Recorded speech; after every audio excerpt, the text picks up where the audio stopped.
He leads us all the way, playing proper football, the Sheff United way. Ale, ale, ale, ale, ale, ale, ale, ale, ale. Let's try and make this a little bit more interesting than the actual game of football. A win's a win, and I was very happy with that 1-0 win away from home. Look at that! That looked fancy. It's Al here with you. We're going to have our match react as we look back on Derby County 0, Sheffield United 1. I do want you to let me know your thoughts. This is all about you and your opinion. What, for example, did you make of some of the debutants? Hamza Chowdhury, for me, woof. That was some debut. Could be a fan's favourite. Obviously, a little bit rusty at times, but he's only played 4 games for Leicester City prior to today. So do let me know. Also, Harry Clark and just the overall. I also really am going to ask this one and probably not mention it too much because you know me, I'm mostly about positivity. But I do feel like today wasn't Callum O'Hare's best day. And actually, he looks a little lost without Gus Harmer. But if you disagree with that, feel free. Let me know what you thought of the entire performance and some of the individuals today. I want to start by thanking Sheff United Way's pre- and post-match bar of choice, Panenka Bar and Grill. Super close to beautiful downtown Bramall Lane. You can go along there. You can enjoy. It is a really good place to go, actually, before the matches and then meet friends and family, but then also go afterwards. And if you want to watch a game on telly, if it's a televised game, they will be showing it. Also, Parrot Peel. A number of the members of Parrot Peel are Sheffield United fans. They support the Blades. We want to support them. And their latest album is Tall Tales of 10 Girls. Do go check it out. They're on Spotify. They've also got their own website as well. So we're going to go through the game. And I want to say that this was not one for the neutral. I also thought an interesting one for United in terms of the lineup. Harry Clark, Hamza Chowdhury coming straight in. A 4-2-3-1. Cooper was, of course, in goal. And again, a very good performance from him today. I also thought Harrison Burrows played well. We had Anel, Robinson, and Clark at the back. We saw Rhian Brewster wearing number 7. We had O'Hare, who I've already mentioned, Ben Brereton Diaz. We had Souza, Chowdhury, and Cannon, the big money signing, who was playing up top. The referee, Tom Neild, had never taken charge of a Blades game before. What did you make of his refereeing performance? I thought Ben Brereton Diaz was actually going to score the first goal in this game before he did score on 13 minutes. He was onside. It was a great run. It was the best moment of the entire first half. There weren't many. He took it down well. And the keeper for Derby made the block. It was irrelevant, though, as the ref gave a foul for seemingly something. I couldn't work out what it was. But anyway, it didn't matter. Tom Cannon getting in good positions early on, I thought, in this game, but United so often not able to find him. If you just watch him off the ball, he does make good runs. He's often found in space, which, you know, if you're thinking, if you're a defender, you know this guy, he can score goals, cost a lot of money, but he does do, in my opinion, some really good work off the ball. But those first 20 minutes, he wasn't seeing any of it. It was 19 minutes when Derby had a free kick that went harmlessly wide, and it was then we saw a bit of Derby possession and a bit of attacking intent. We saw on 21 minutes an attempt saved. It was Kenzo Goodman of Derby County, a right-footed shot from outside the box, saved in the top right corner, assisted by Adams, who was very busy for Derby with a headed pass. Cooper, though, looking calm, took it in both hands, and I thought looked pretty unfazed all through the afternoon. There was a nice flick header from Salverson, which was saved by Cooper on 25 minutes, but this was as good as it was really going to get for Derby. It was bitty stuff. It was a dull match. Harry Clark on 28 minutes, the moment of the match for him, ran down that right-hand side. Beautiful run, beautiful ball. Made it back from that right-hand side to Rhian Brewster in the box, and the number 7 flashed it wide from close range. Jerry Yates for Derby, thought he was probably one of their better players, caused havoc with a cross on 30. Anel cleared, but bodies on the line at the back, deflections, an attempted shot from Ozo, which United snuffed away eventually through that man, Hamza Chowdhury, who was absolutely everywhere in this game. He's obviously kept his fitness up despite only being involved 4 times prior to this for Leicester City. At times, it looked like a 4-1-3-1, this formation. It was interesting. I mean, Hamza was floating all over in the first half, but not a formation conducive to creating chances. Callum O'Hare was just not in this game, which is why I say that. And 40 minutes, we had a very long delay at 40-minute mark because of an injury to Caden Jackson, and the referee did not add on enough time here. I don't really care about that, but I'm just pointing out because if we ever go back into the Premier League, I'm not going to tempt fate and say when we are next season or whatever, because who knows. We're going to see moments like that where players go down. Every single second of that is going to be added on if United are winning.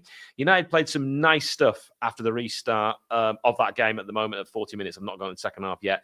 But there was one moment for Chowdhury, which you won't want to see again. He overplayed a pass when we were playing some really good stuff, straight out for a goal kick, and that was that with the chance. But then had another delay.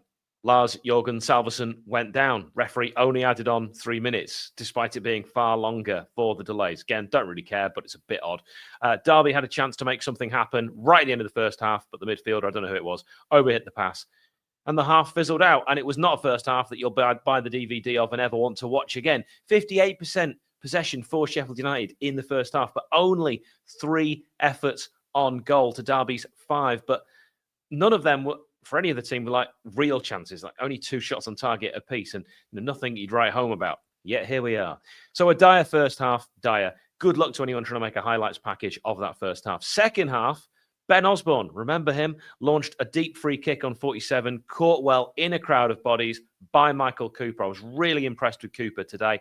And now I want to talk about the goal. Ben Brereton Diaz, the Chilean. It came on 49 as Tom Cannon showed exactly what Tom Cannon can do.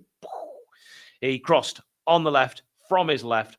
So left-hand side, wriggling away from his man with a drop of the shoulder. It was really nice stuff. No one picked up the run on the right-hand side from Ben Brereton Diaz, and the number 20 had his first Blades goal on his second spell. Right-footed shot from very close range into the bottom right-hand corner. It was interesting to see him pop up there as he'd been predominantly playing on the left. I'm not quite sure that this current tactical setup and this formation really suits Ben Brereton Diaz, but I was delighted for him, and the second half started better than anything we saw in the entirety of the first. Vinny Souza, who I thought was really good today, but he did lose the ball in front of the D. And I want to just mention, well done, Rhian Brewster, for the recovery. This was on 54. If you get a chance to see it again, it could have been really dangerous. Brewster did well. On 46, we saw a chance for the home side. Goodman again. This was with a header from the centre of the box over the top of the bar. Just a good cross from Ben Osborne. So I did want to mention that because anyone who watches this channel regularly knows I was quite a fan of Ben Osborne. I think from that left-hand side, he can actually do quite a lot. Harrison Burrows on the left-hand side for Sheffield United can do quite a lot now. Just nudged Goodman, or how do you pronounce it? Goodman, probably, before the header. It was really clever play from the left back. I mean, if you get to see it, right? It's probably a little bit naughty, a little bit sneaky, but it's just enough. You're going to get away with that. 61 minutes, Tyrese Campbell on for Callum O'Hare. Jezrin Raksaki on for Ben Brereton Diaz as he tries to get that fitness back. Options on the bench, though, as I'm saying, like Campbell and Jezrin Raksaki on, that has been a rarity this season that we've had proper options on the bench that can come on, the kind of changes that can actually change a game. And we'll see that as the season goes on. We're going to have headaches very, very soon. I mean, Harmer coming back after his 2-game suspension is going to throw up questions. Good questions, though, for Chris Wilder to have to answer. I've got my own thoughts. I've already said on previous videos, I think the formation needs to change. And I'm saying this after a win, but it was an unconvincing win. And I do think we've now got the players to be a little bit more adventurous. On 63, we saw a long-range effort cannon with a right-footed shot from outside the box, which was high and wide to the right. And Jezrin Raksaki was not happy with his new teammate, Tom Cannon. He threw his arms up. He was in space, and yeah, probably should have slid him in. But you know what? He'd just done that with Ben Brereton Diaz. Allow the man a pop. I mean, Cannon in this formation is not going to get many chances, so he might have to do long-range sighters like that. Very good defensive work from Anel on 64 to deny Yates. Again, I keep mentioning him. I've always admired him, by the way. I don't necessarily think he's where Sheffield United need to go. We need other things, centre-back. The chance to cross from Yates, it was blocked out, was snuffed out by Anel, and just edging him out as the ball went behind for a goal kick. It's class defending, and he's all about that. Harrison Burrows takes a good throw-in. I wrote that on my notes. It needed saying. He really does take good throw-ins. It's been a long, long time since Roger Nielsen that we've had someone who took really, really good throws. Kozluk took good throws, actually. I'm not just talking about long throws, I'm talking about good throws. Hamza Chowdhury won a corner, first corner for United of the match. And when I wrote this down, I couldn't actually believe it. My notes here say we had to wait until the 65th minute for a corner. Absolutely crazy. And it was a bad corner as well, not worth the wait. Caught by the Derby keeper. We did see some nonsense from number 32 for Derby, Adams and Anel. Anel not involved in the nonsense, not interested in any of it, as he was the one who was kind of being pulled down. He just wanted to get on with it and run back to his defensive position. But ref Tom Neild felt, no. Anel needs to come back and needs to have a chat. I have no idea what they actually say, referees, at that point, but Anel looked really disinterested. Sousa went into the book on 70 minutes for waving the imaginary card, which is something that we don't see too much in the modern game. He waved the card in the air. You might think, oh, that's really rare. No, it's the second time he's been booked this season for doing that. Cut that out, Vinny. Absolute nonsense. You know, we can't afford, we get too many bookings as it is. We can't afford players to be booked for doing that.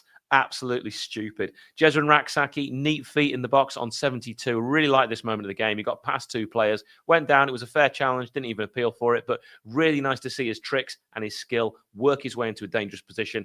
I like what I saw from Jezran Raksaki today. Did a lot more than Callum O'Hare, for example. United won a corner, Burrows took it, and it was a better one. It was only the second corner of the game, and it eventually fell to Brewster, who took a shot that was so absolutely awful. It ended up back at Burrows' feet, but the corner taker, of course, was offside. Brewster actually played all right. I'm not having a go at him. That was a terrible shot. I have to call it as I see it. But for much of the recent matches he's been involved in, I think Ryan Brewster's been pretty good. He got substituted after that, didn't get a chance to make amends. Sam McCallum on for Brewster on 75. On 76, it was dangerous as Derby had a rare foray forward in the second half. Robinson having to clear across, Cooper getting involved, but before another chance could be created. Nathaniel Mendez-Lang, remember him? Breathe Hal was caught offside. 79, Peck replaced Cannon. What's going to happen to Peck? I mean, it's not really his fault that reinforcements, which were needed, have been brought in. He's been playing, and it's been huff and puff stuff from Peck because really since that Pigs game, he's just kind of had to play. And he's done well this season, but perhaps was a bit leggy and needing these reinforcements like Chowdhury to come in. And he'll be a great influence as well for Peck, you know, off and on the pitch. He'll still play a vital part, I'm sure, this season, but I don't know if he's going to be, for the rest of the campaign, a regular first-team choice. We've got so many real quality midfielders now. It is just defence, I think, that needs shoring up. 81 minutes, we saw Vinny Sousa go down, and Captain Robinson tried to help him with his cramp. A lot of hand gestures from Vinny, but eventually he somehow recovered. Peck could have been in on 87 minutes and could have wrapped the game up. A dull game with, you know, few chances. I mean, this is pretty much all my notes. It was a ball over the top.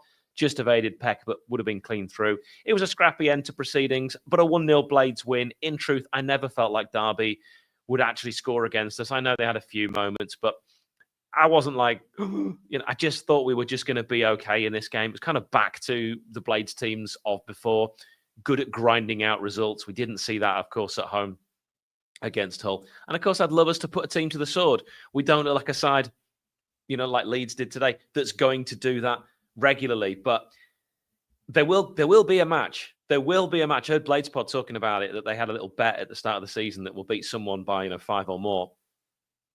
I do believe it'll come. Maybe last game of the season, but I do believe it'll come. Right, let's come to your comments, your thoughts on this game, and go through them all. You can pop them live if you're watching right now. If you're listening on an audio podcast, you can always put your comments on the little review section and write some kind words as well if you're listening to this as an audio podcast. And you can write your comments if you're watching this at any time later on YouTube. Great 3 points, says Justin, always a very good supporter of the Sheff United way is Justin. He's a good egg, one of the best eggs, a scrambled, a fried, a coddled. Great 3 points away from home, especially with Burnley dropping points. They're quite a boring side, aren't they? Burnley, hopefully with the squad together now, we can kick on with the performances. We've got PT. I've got a good friend called PT. That's made me chuckle because I'm now thinking of him. Good result. Time now to put some clear blue water. Does it have to be blue? Between us and Burnley. The Leeds game is the only one we can afford to lose out of the next 10. Come on, you red and white. Wizards. 24th of Feb, is it, off the top of his head? That Leeds game. And yeah, it's also a late one as well. Hate it when it's a late one because I got to get up really early. Sam says, we've got the win. That's the main thing. It is. Wouldn't it be great to get the win in 5-0 fashion? Okie Blade says, underwhelming or what? One good move and we score a goal, then nothing. Yeah, pretty much. Overachieving at the moment, but we will be a force if we ever play as a team. Blatant handball and should have been a red. I actually completely forgot to mention that. Tej says, sign of a good team when you're not at your best and you still get 3 points. We could be saying that for a lot of the season. And great result, but ultimately we should be comfortable against teams mid-table or lower, says Portland Oregon Blade, another fantastic supporter of the Sheff United way. Playing teams at the top who we need to beat, we don't. This worries me about promotion. No bad teams in the Prem, apart from Southampton, but they won't be there next season. Chris says, as I said to Nick, if I was on an island with a copy of the game on VHS and a ton of corned beef, I'd eat the VHS and watch the tin of corned beef. I've never heard that before, but I like it. Not pretty, but 3 points and extending the gap over Burnley is the important thing when all is said and done. Yes. Osborne had a great game as always. Get him back. He does always have a good game. As Chris Wilder admits in the post-match interview, the quality was not good. Is that what he said? I haven't got around to actually watching that. My wife, when the Blaze match finished, actually wanted some time with me, which is rare. Yeah, kind of owed her that. So I haven't really followed up on anything else. We were lucky to have 12 men today, Osborne being our 12th with his overplayed balls from set pieces. Interesting how people see the games, isn't it? Burnley seem to be struggling. Not everyone agreed with me about Brewster having a decent January. I think he really had. Yeah, high number of 0-0 draws. Brewster back to normal. He's not going to be the saviour, is he? Brewster, I don't think he's going to really come good with the money we spent on him, harsh as it is to say. But it would probably be a case of Brian Brewster will leave Sheffield United, and I really do think he'll kick on at whichever club he plays for next. Just probably it's going to be one of those that we look back on. David Morewood says, a win is a win. Never a truer word spoken. Andrew says, great result. We gave too many fouls away, but hey-ho. Is that how you spell hey-ho? We won, not the Blaze. I don't know how you spell hey-ho. I've never written it, but I like it. I'm going with that from now on. Brewster has one fan left, Chris Wilder. Chris Wilder bought him for an enormous amount of money. And yeah, and yet the quality was not good. We will be better when we have gelled. Anybody know who we are after before the window shuts? A defender. I mean, I'd love Tanganga from Millwall. Harry Darling's been mentioned. Jimmy Dunn sounds like it's not going to happen, which is a huge shame because I've already done the video on him, which hasn't been released. I can't really be bothered to do another one. So it'd be good if we could sign him. It looks like, put the bid in. QPR want more. His contract's going to run out. So, I think they've got an option of another year, QPR, but otherwise 6 months on his deal. I feel like the offer that Sheff United made is fair. We've no idea. It sounds like the new owners are ambitious, but we don't actually know how much money they've got. And it's really interesting as well that, yes, they've backed Chris Wilder, but the targets we've brought in are the same names that we were linked with Prince Abdullah as owner. So I'd be interested to see if the shortlist has actually changed from any. I mean, I've actually got notes on players that we've signed, and I had them from a long time ago. I mean, Jimmy Dunn, I already had loads of notes because we've been linked to them before. So we're still being linked with the same players. Harry Clark, I already had notes on him. Obviously, Hamza Chowdhury, we did a video on him about 2 years ago. Tom Cannon, I had loads of notes on him already. Of course, we had loads of stuff on Ben Brereton Diaz. So yeah, interesting. But the money, we needed the money. And, Wilder actually said that we should have filled the 2 loan spots that we had left at the start of the season. I don't know if that's a dig at anyone. You never know with Chris. But we probably should have done. However, we are actually doing really, really well with the squad that we've currently got. And I think we just got to be careful that we don't upset the apple cart by bringing too many in. Neil Warnock was fond of doing that. We just had everything just right. He even had Weber and Cabba together and would never play them together from the start of a game. The only time he ever did, he played a 3 with Shipley as well. I think that was against Pigs at home. We still won 1-0. I think it was Alan Quinn. But it wasn't a good performance. Didn't work with all of them 3. So, you got to be careful. Maybe go with what you've got. But make additions that are the right additions and sensible additions, but doesn't completely upset a really good dressing room. And I think we've got a good dressing room at the moment. I don't want any bad eggs being brought in. We've got good eggs, and Okie Blade is one of them. O'Hare better when he hasn't got the ball and is playing too far forward. Why don't we leave a player up front when defending 0-0 Yes, and we've got 11 back on the edge of the box. You're absolutely right. I have noticed that myself. As for bringing anyone else in, the word is unless someone becomes available, we're done with signings. Yeah, I don't know. I feel like I don't think another loan is going to happen because we've got the 5 loans for the match day 11. You can have as many as you like in the squad, but for actually the starting 11, and then you'd have to leave someone out, and that's going to be harsh. And if you're getting players in on loan, you're usually saying to their parent club, we're getting them in on loan to play them. That helps you, and then we might buy them. That helps us, but we need to see them if that is the case. There's no point leaving them out of the squad altogether. Why do you guys play Brewster? Says Common Boy from Bangladesh. It's not actually up to me. We do speak to Chris Wilder regularly, but he generally doesn't listen to us on team selection. Good show. Like and subscribe, says Paul Young. What an absolutely fantastic comment. From a Leicester fan, it was great to see Cannon assist while we get destroyed by Everton. Yeah, I haven't got a clue what's going on in the Premier League. It's shaping up that battle for the top 2 places could well be decided between when Sheffield United play anti-football Burnley at Turf Moor. I think it's a great way of describing Burnley and the way they play. I'm just so worried about the -2. I know we keep bringing it up, but my God, I'm so terrified about the -2 because there's some big games coming up, and I would love it if we beat Leeds United because I feel like that will take a lot of the nonsense talk about the -2 away from things because it's actually quite a gap. I mean, you think if we'd beaten Hull, do the maths of how far away we'd be from 5th place. It's just, it's a poor championship this season, and we can actually push on, kick on it, and get a bit of separation because I think the squad is good. Important to bounce back today. Absolutely, Ola. Great 3 points after that Hull match, which was really one that caught me by surprise. I felt like it had been coming because we hadn't actually been playing well for a while, but I didn't see 3-0 at home against a nothing side like Hull. Who I've got a friend who said to me like, I need to watch every City game. I need to watch every single Hull City game. I'm like, why? Why this season? Of all seasons, what, you'll finish like 11th or 12th? This isn't the season. By the time the Blades play Leeds, they could be ahead of them in the table, given Leeds' next set of matches are away to Coventry, Watford, then at home to Sunderland before playing the Blades. I think that in this league, any team can beat anyone, as we've already seen. I'm a Brewster fan. Stop moaning, says Ben, at those that are moaning about Brewster. I'm not reading that out, Robin, because my mum's watching this. What's this one? Great win for the Blades today. Burnley only drew. It is a win-win when that actually happens, Jason. A great win for the Blades today. 1-0, you'll take it. You'll take it. Before the match, I would have taken it because I actually thought we might get a draw in this one. I know Derby aren't playing particularly well, but I'm very concerned about goals going in at the other end. And today, keeping a clean sheet was back to the old stuff. Burnley lacking serious firepower now to secure top 2. We need to beat Burnley and possibly draw against Leeds. Could not agree more. I thought we're done missing today. The deal for Dunn might still be on. There's question marks over that.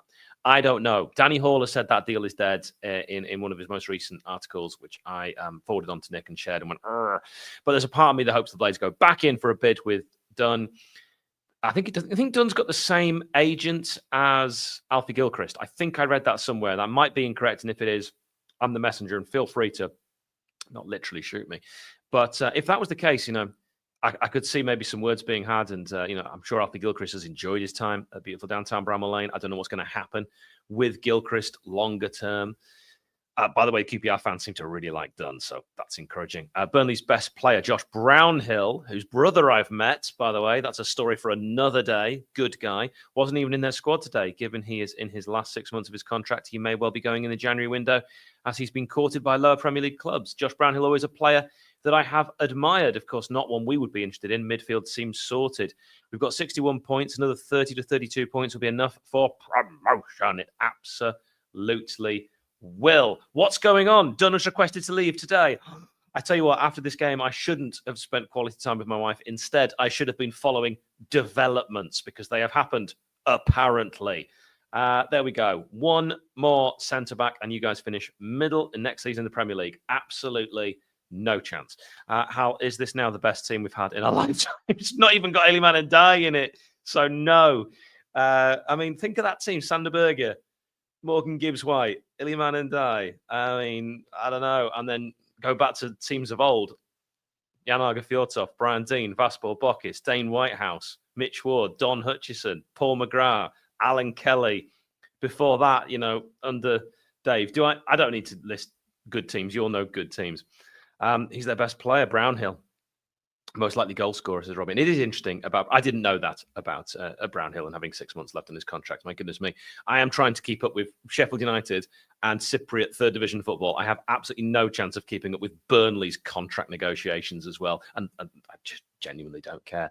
But I do care about you, your thoughts, and for your support. Thank you, each and every one of you. I love you so much. Bye for now. Ollie, ollie, ollie.